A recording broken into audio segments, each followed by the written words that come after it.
Hi everyone, welcome back to grow Malayalam. ഇപ്പം defence സെക്ടറാണ് headlines. പക്ഷെ ഈ തവണ ഒരു ട്വിസ്റ്റ് ഉണ്ട്. ആദ്യത്തെ ചോദ്യം ഇതാണ്, ഈ ഒരു സെക്ടറിൽ എന്താണ് ശരിക്കും മാറിയത്? ഇപ്പൊ രണ്ട് മെയിൻ റീസൺസ് പുറത്തു വരുന്നുണ്ട്.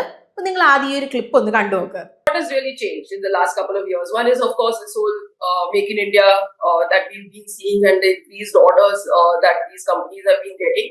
And also the fact that the way geopolitics has played out, not just globally, but even for us as a country over the last 4 or 5 years, has definitely put this sector in the spotlight. ഇപ്പൊ facts നമ്മൾ നോക്കുകയാണെങ്കിൽ 2026 financial ministry ഔട്ട്ലെ 6,80,000 കോടിയാണ്.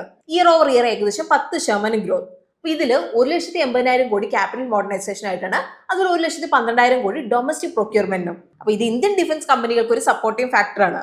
2025 ഫൈനാൻഷ്യലില് ഇന്ത്യയുടെ defence production 1,50,000 കോടി റെക്കോർഡായിരുന്നു. അപ്പൊ ഇതെന്ന് പറഞ്ഞ് year over 18% growth ആണ്. അതുപോലെ എക്സ്പോർട്സ് 23,600 കോടി എത്തി, ഇയർ ഓവർ 12% ഗ്രോത്തോടെ. എന്നാൽ നമ്മൾ നോക്കുവാണെങ്കിൽ ചില സ്റ്റോക്സിൽ കറക്ഷൻ കണ്ടിട്ടുണ്ട്. അപ്പൊ ഇതിന്റെ മെയിൻ കാരണം എക്സ്പെക്ടേഷൻ കൂടുതലായതുകൊണ്ട് സ്റ്റോക്കിന്റെ വാല്യൂഷൻ ഓൾറെഡി ഇവിടെ ഹൈ ആയിരുന്നു. അപ്പൊ അതുകൊണ്ട് തന്നെ ബയേഴ്സിന് ഇവിടെ ഇൻട്രസ്റ്റ് ഇവിടെ കുറഞ്ഞു. അപ്പൊ അതോടെ ഓൾറെഡി പ്രോഫിറ്റ് കിട്ടിയവർ പ്രോഫിറ്റ് എടുത്തിട്ട് ഇവിടെ സെല് ചെയ്തു. അപ്പൊ അതിന്റെ കൂടെ ഓവറോൾ മാർക്കറ്റ് വോളറ്റിലിറ്റിയും കൂടി ആയപ്പോൾ ഇവിടെ എന്താണ് സെല്ലിംഗ് പ്രഷർ ഇവിടെ കൂടി. അങ്ങനെയാണ് ഇവിടെ പ്രൈസ് മൂവ്മെന്റ് ഉണ്ടായത്. അപ്പൊ ഇന്ന് നമ്മൾ നോക്കാൻ പോകുന്നത് 30% കറക്ഷൻ സംഭവിച്ച 3 ഡിഫൻസ് സ്റ്റോക്സ് ആണ്. പക്ഷെ നമ്മൾ നോക്കുവാണെങ്കിൽ അവരുടെ ബിസിനസ് ഗ്രോത്ത് ഇപ്പോഴും എന്താണ് സെയിം തന്നെയാണ്. സോ ഏതൊക്കെയാണ് ആ കമ്പനികൾ എന്നുള്ളത് നിങ്ങൾക്ക് അറിയണ്ടേ? So let's begin today's video.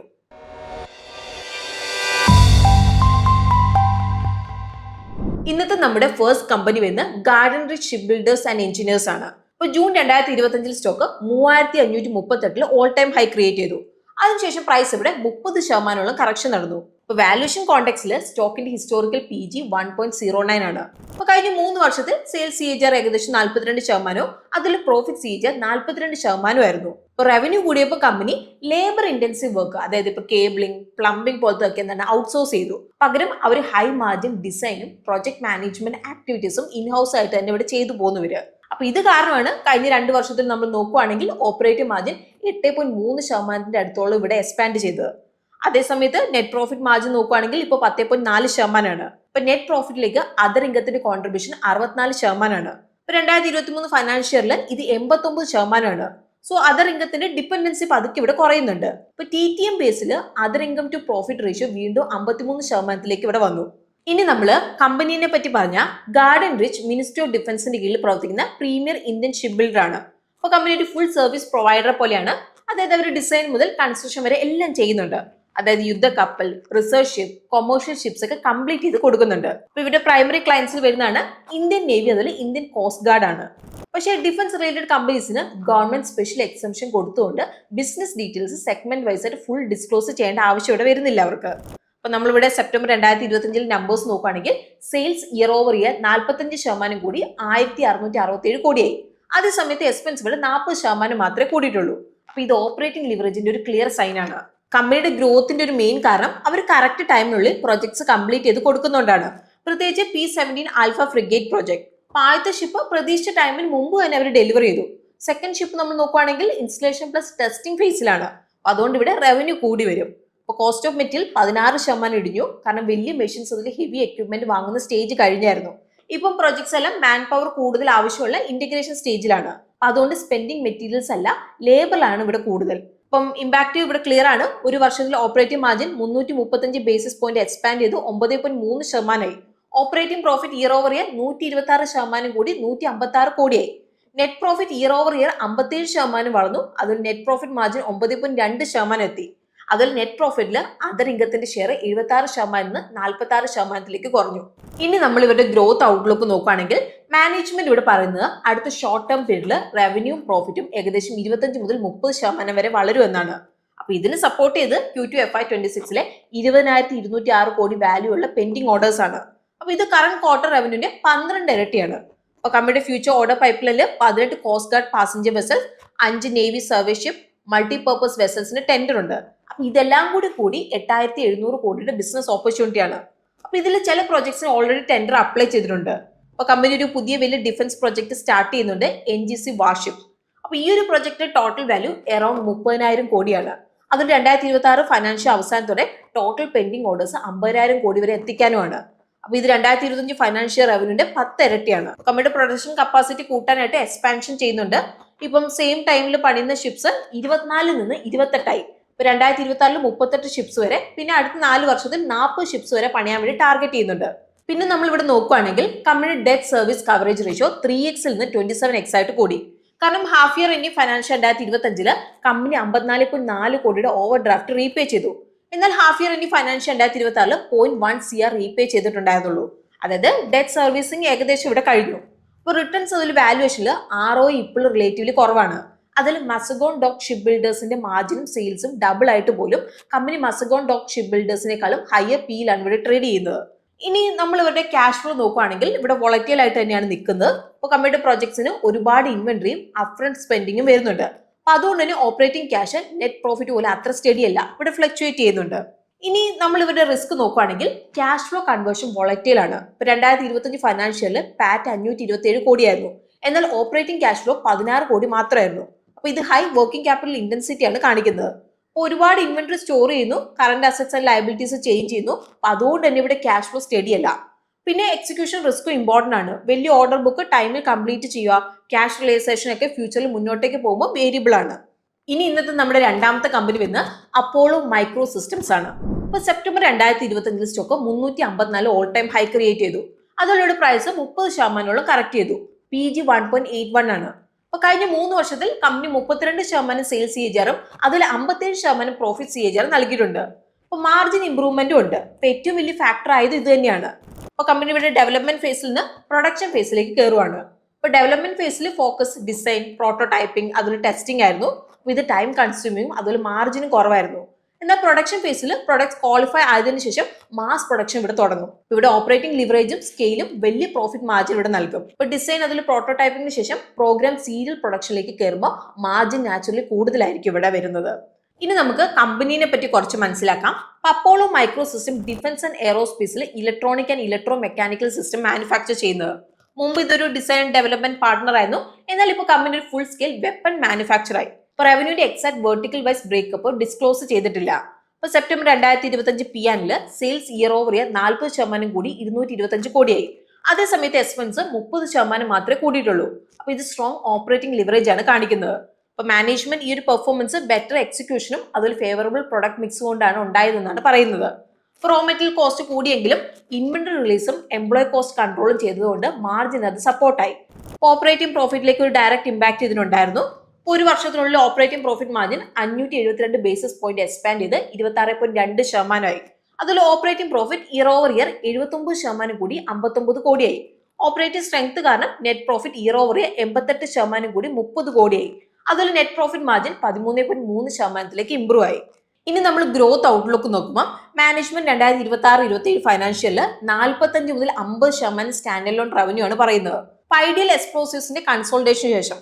അപ്പൊ ഇതെന്ന് പറയുന്നത് അപ്പോളോ മൈക്രോ സിസ്റ്റം ഈ അടുത്ത് അക്വയർ ചെയ്ത ഹോളി ഓൺ സബ്സിഡറി ആണ്. അപ്പൊ കൺസോളിഡേറ്റഡ് റവന്യൂ 2026 ഫൈനാൻഷ്യലിൽ ഓൾമോസ്റ്റ് ഇരട്ടിയാകുമെന്നാണ് പ്രതീക്ഷിക്കുന്നത്. ഇപ്പൊ 2025 ഫൈനാൻഷ്യൽ റവന്യൂ 562 കോടിയായിരുന്നു. 2026 ഫൈനാൻഷ്യലിലെ ടാർഗറ്റ് 1100 കോടിയിലും അധികമാണ്. അപ്പൊ ഐഡിയലിന്റെ 2025 ഫൈനാൻഷ്യൽ ടേൺ ഓവർ 522 കോടിയായിരുന്നു. അതിൽ അക്വിസിഷൻ 107 കോടിക്കായിരുന്നു ചെയ്തത്. അപ്പൊ ഇത് സൂചിപ്പിക്കുന്നത് 0.2x price to sales multiples ആണ്. സെപ്റ്റംബർ അവസാനം ഓർഡർ ബുക്ക് 785 കോടിയിൽ നിന്നു 2025 ഫൈനാൻഷ്യലിനേക്കാളും 1.4x വിസിബിലിറ്റി നൽകിക്കൊണ്ട്. അപ്പൊ ഗ്രോത്ത് സപ്പോർട്ട് ചെയ്യാനായിട്ട് കമ്പനി 8x കപ്പാസിറ്റി എക്സ്പാൻഷൻ ആണ് ഫോക്കസ് ചെയ്യുന്നത്. യൂണിറ്റ് എക്സ്പാൻഷന്റെ ടോട്ടൽ ക്യാപെക്സ് 250 കോടിയാണ്. അപ്പൊ ഇതെന്ന് പറയുന്നത് 2025 ഫൈനാൻഷ്യൽ റവന്യൂന്റെ ഏകദേശം 44%. അപ്പൊ ഫേസ് 1 ഓൾറെഡി തുടങ്ങി. ജൂൺ 2026 ആവുമ്പോഴേക്കും ഫുൾ കമ്മീഷനിങ് പ്രതീക്ഷിക്കുന്നത്. അപ്പൊ ക്യാഷ് ഫ്ലോ സൈഡിൽ നമ്മൾ നോക്കുകയാണെങ്കിൽ വോളറ്റിലിറ്റി ഇവിടെ ക്ലിയർലി വിസിബിൾ ആണ്. CFO ടു പാറ്റ് റേഷ്യോ നല്ലപോലെ ഫ്ലക്ച്വേറ്റ് ചെയ്യുന്നുണ്ട്. അപ്പൊ ഇത് വർക്കിംഗ് ക്യാപിറ്റൽ സെൻസിറ്റിവിറ്റി ആണ് സൂചിപ്പിക്കുന്നത്.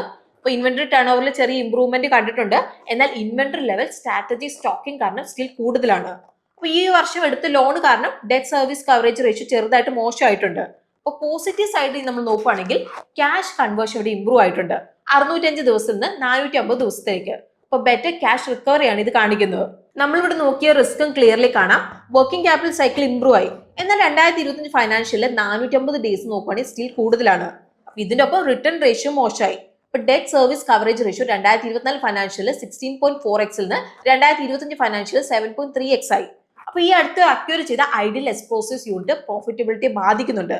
ഇപ്പൊ എബിറ്റ ലെവൽ ലോസ് റിപ്പോർട്ട് ചെയ്തിട്ടുണ്ട്. അപ്പൊ മാനേജ്മെന്റ് സൂചിപ്പിച്ചിട്ടുണ്ട് മുന്നോട്ടേക്ക് പോകുമ്പോൾ ഫൈനാൻഷ്യൽ 2026 അതുപോലെ 27 മാർജിൻ എക്സ്പാൻഷൻ സ്ലോ ആയിരിക്കും എന്നുള്ള കാര്യം. കാരണം പുതിയ യൂണിറ്റ്സിന്റെ ഡിപ്രീസിയേഷൻ അതിൽ ഓപ്പറേറ്റിംഗ് കോസ്റ്റും കൂടി ഇവിടെ വരും. ഇനി ഇന്നത്തെ നമ്മുടെ last company Paras defence and space technologies ആണ്. അപ്പൊ May 2025 stock 972 all time high create ചെയ്തു. അതുപോലെ ഈ ഒരു സ്റ്റോക്കിൽ 30% കറക്ഷൻ സംഭവിച്ചു. അപ്പൊ കഴിഞ്ഞ 3 വർഷത്തിൽ സെയിൽസ് CAGR 26%, അതിൽ പ്രോഫിറ്റ് CAGR 32%. ഇപ്പൊ 2025 ഫൈനാൻഷ്യലില് എബിറ്റ മാർജിൻ 26.7% വന്നു. അതിൽ പാറ്റ് മാർജിൻ 16.9% എത്തി. അപ്പൊ ഇതിന്റെ main reason product mix shift ആണ്. അതായത് കമ്പനി റവന്യൂല് പല പ്രൊഡക്റ്റ് പ്രൊപ്പോർഷൻ ചേഞ്ച് ചെയ്തു. അപ്പൊ ഒപ്റ്റിക്സ് ആൻഡ് ഒപ്ട്രോണിക് ഷെയർ കൂടി. അപ്പൊ ഈ ഒരു സെഗ്മെന്റ് മാർജിൻ കൂടുതലാണ്. അപ്പൊ അതുകൊണ്ട് തന്നെ ഓവറോൾ പ്രോഫിറ്റബിലിറ്റി ഇംപ്രൂവ് ചെയ്തു. അതുപോലെ ഏഷ്യ പസഫിക് റീജിയനിൽ ഒപ്റ്റിക്കൽ സിസ്റ്റത്തിലെ സോൾ പ്ലെയർ ആണ് ഇവര്. അപ്പൊ അതുകൊണ്ട് തന്നെ ഇവിടെ പ്രൈസിംഗ് പവർ അതുപോലെ മാർജിൻ രണ്ടും സ്ട്രോങ് ആണ്. ഇപ്പൊ വാല്യൂഷൻ സൈഡിൽ സ്റ്റോക്ക് 78x PE ട്രേഡ് ചെയ്യുന്നത്. അപ്പൊ ഇത് 83x മീഡിയന്റെ അടുത്താണ്. എന്നാൽ PEG 2.45 ആണ്. അതായത് ഗ്രോത്ത് ഓൾറെഡി പ്രൈസിലുണ്ട്. അപ്പൊ അതുകൊണ്ട് തന്നെ ഇവിടെ കൂടുതൽ നേട്ടത്തിനുള്ള സ്പേസ് ഇനിയില്ല. ഇനി നമുക്ക് കമ്പനിനെ കുറിച്ച് നമുക്കൊന്ന് മനസ്സിലാക്കാം. അപ്പൊ Paras defence and space technology ഇന്ത്യയുടെ ഡിഫൻസ് ആൻഡ് സ്പേസ് എക്കോസിസ്റ്റത്തിലെ മെയിൻ എഞ്ചിനീയറിംഗ് പ്ലെയർ ആണ്. ഇപ്പൊ ഡിസൈൻ മുതൽ മാനുഫാക്ചറിംഗ് അതുപോലെ ടെസ്റ്റിംഗ് വരെയുള്ള എല്ലാ സൊല്യൂഷൻസും നൽകുന്നുണ്ട്. അപ്പൊ കമ്പനി അവരുടെ പ്രവർത്തനം 2 മെയിൻ സെഗ്മെന്റിലേക്ക് റീഓർഗനൈസ് ചെയ്തിട്ടുണ്ട്. ഒപ്റ്റിക്സ് ആൻഡ് ഒപ്ട്രോണിക്സ് അതുപോലെ ഡിഫൻസ് എഞ്ചിനീയറിംഗിലേക്ക്. Optics and optronics segment high precision ഇമേജിങ്ങും സർവിലൻസ് ടെക്നോളജിയും വരുന്നുണ്ട്. ഇപ്പൊ ട്രഡീഷണലി ഹൈ മാർജിൻ സെഗ്മെന്റ് ആണെങ്കിലും ഹാഫ് ഇയർ എന്നീ ഫൈനാൻഷ്യൽ 2026 മോസ്റ്റ്ലി ഫ്ലാറ്റ് ആയിട്ട് നിന്നു. ഇപ്പൊ റവന്യൂ 4% മാത്രമേ വളർന്നുള്ളൂ. ഇപ്പൊ കോൺട്രിബ്യൂഷൻ 45% 41% കുറഞ്ഞു. അപ്പൊ മാർജിനും 56% 50% ചുരുങ്ങി. അപ്പൊ ഇത് അബ്സല്യൂട്ട് സെഗ്മെന്റ് പ്രോഫിറ്റ് കുറയ്ക്കാൻ വേണ്ടിയിട്ട് കാരണമായി. അതുപോലെ ഗ്രോത്ത് ഡിഫൻസ് എഞ്ചിനീയറിംഗിലാണ് വന്നത്. ഇയർ ഓവർ ഇയർ റവന്യൂ 27% വളർന്നു. അതുപോലെ ഷെയർ 54% 59% ഇവിടെ കൂടി. ഇപ്പൊ September 2025 PNL sales year over year 22% വളർന്ന് 106 കോടിയായി. അപ്പൊ ഇതിന്റെ ഒരു main growth factor defence engineering ആയിരുന്നു. അപ്പൊ ഇവിടെ റവന്യൂ ഇയർ ഓവർ ഇയർ 41% കൂടി. അതിൽ ടോട്ടൽ സെയിൽസിലേക്ക് 64% കോൺട്രിബ്യൂട്ട് ചെയ്തിട്ടുണ്ട്. അതേസമയത്ത് എക്സ്പെൻസ് ഇവിടെ 19% മാത്രമേ വളർന്നിട്ടുള്ളൂ. ഇനി കോസ്റ്റ് സൈഡിൽ റോ മെറ്റീരിയൽസ് പൊതുവെ സെയിൽസിന് മാച്ച് ചെയ്യുന്നതായിട്ട് തന്നെ ഇവിടെ നിന്നു. അതിൽ ട്രേഡഡ് ഗുഡ്സിന്റെ പർച്ചേസ് 5% ഇവിടെ കൂടി. അപ്പൊ ഇത് ഹയർ ഇൻഹൗസ് വാല്യൂ അഡീഷൻ ആണ് സൂചിപ്പിക്കുന്നത്. അപ്പോൾ ഈ ഒരു എക്സിക്യൂഷന് പ്രോഫിറ്റബിലിറ്റിയിൽ ഡയറക്റ്റ് ഇമ്പാക്ട് ഉണ്ടായിരുന്നു. ഒരു വർഷത്തിനുള്ളിൽ operating profit year over year 30% വളർന്നു. അതിൽ operating profit margin 186 basis point expand ചെയ്ത് 28.3% എത്തി. അതേസമയത്ത് net profit year over year 46% കൂടി 19 കോടിയായി. അതിൽ net profit margin 298 basis point improve ചെയ്ത് 17.9% എത്തി.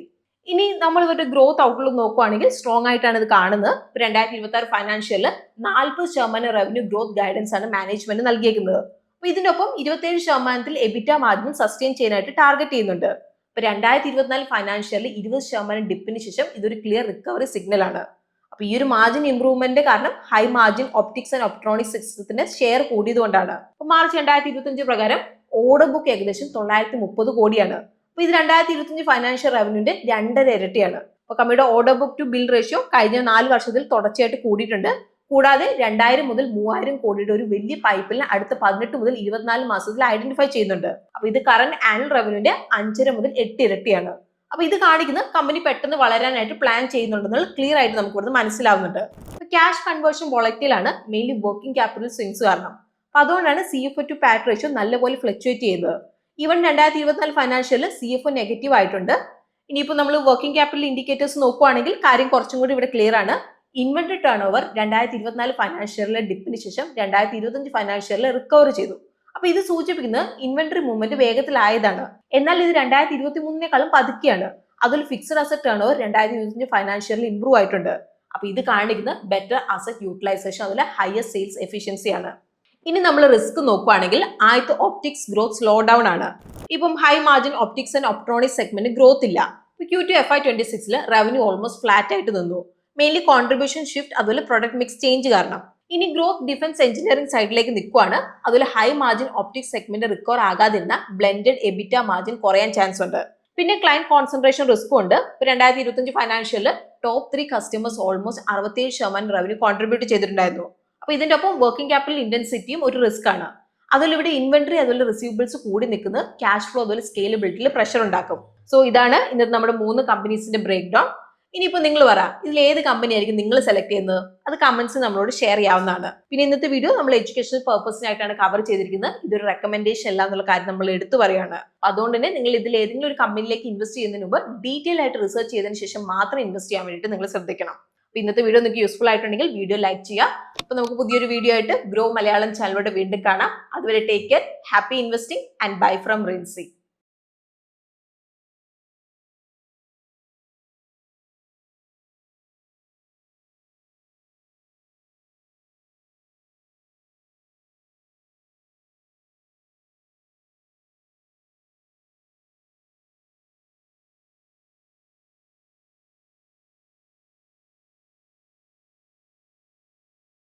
Investment in securities market are subject to market risks. Read all the related documents carefully before investing. Please read the risk disclosure documents carefully before investing in equity shares, derivatives, mutual fund, and or other instruments traded on the stock exchanges.